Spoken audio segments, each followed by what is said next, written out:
Experts spend a lot of time trying to figure out what makes people successful. Often they look at people's intelligence or education and other factors. But more than anything else, the thing that makes the difference is an attitude that is filled with passion. Hi, I'm John Kuert, pastor at Alpha Assembly in Clarion, Pennsylvania. Thanks for joining me once again for another heart to heart talk.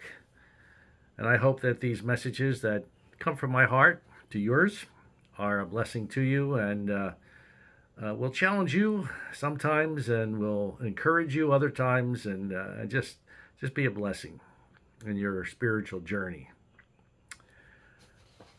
Well, John Schnatter founded Papa John's Pizza, and it grew from one store to 46 in its first 7 years.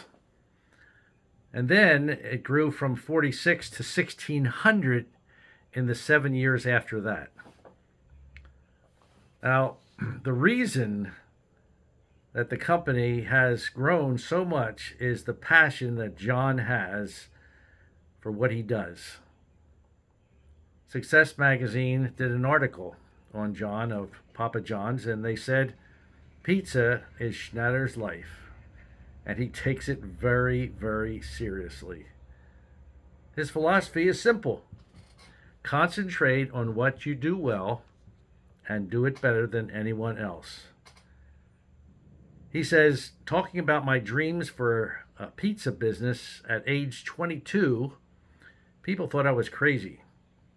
Vendors, bankers, and even some friends just laughed when I told them I'd be opening 5 or 6 stores a month. Now, well, this is a while ago, but was opening 30 stores a month, and that's a new store every day of the year.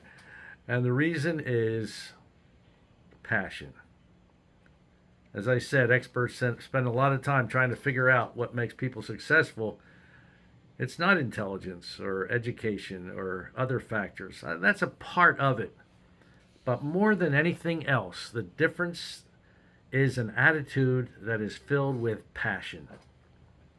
Most effective leaders don't fit into a typical mold. 50% of the leaders of Fortune 500 companies didn't do above average in college. 75%, listen to this, 75% of U.S. presidents were in the bottom half of their college classes. What makes it possible for people who seem ordinary to do extraordinary things is that they have passion. Nothing can take the place of that kind of attitude that motivates and drives a person to success. Now, here's my point, and I want you to really think about this. If there are people who can have such a passion for things that are not going to last beyond this life, how much more should we as Christians have a passion for what we do to serve God? When what we are doing is going to last for eternity. 1 Corinthians 15:58 in the New International Version says, "Therefore, my dear brothers, stand firm.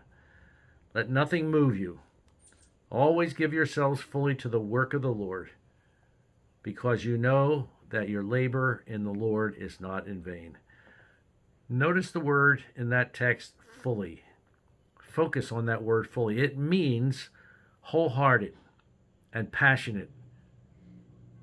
It means being wholehearted and passionate for the cause of Christ. Let me say it again. Dear brothers and sisters, stand firm. Let nothing move you. Always give yourselves fully or wholeheartedly or passionately to the work of the Lord, to the cause of Christ. So today I'd ask you, how are you doing in that category of passion?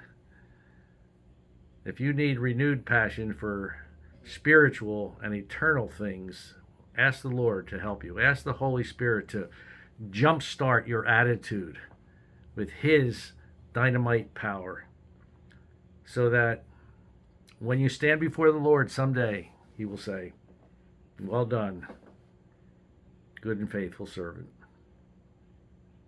These are things that challenge me. I'm not talking from a position, folks, where I have attained it all. But I thank the Lord for the heart that He gave me at a young age, a pastor's heart. And it has made a difference in the churches that I've pastored. And when a person doesn't have a pastor's heart, you'll see that the church is not going forward. Well, let's each and every one of us, whether you're a pastor, whether you're an evangelist, whether you're a lay worker or whatever, or just churchgoer, let's be passionate about the cause of Christ.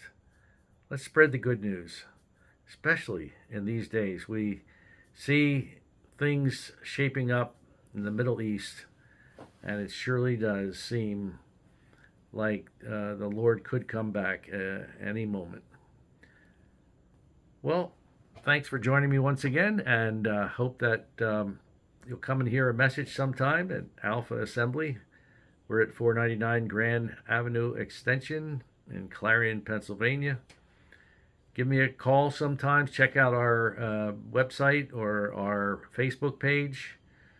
The website is alphaag.org, and you can stop by and look at our church. And it's just a small church, but it's a growing church, and we are seeing God do some good things there. Even though I am but an interim pastor, we're waiting for the right person to come along. And if you're listening to this and you might be looking for a church, well, give me a call. Well, God bless you. Have a great day, and we'll see you again soon. Bye-bye.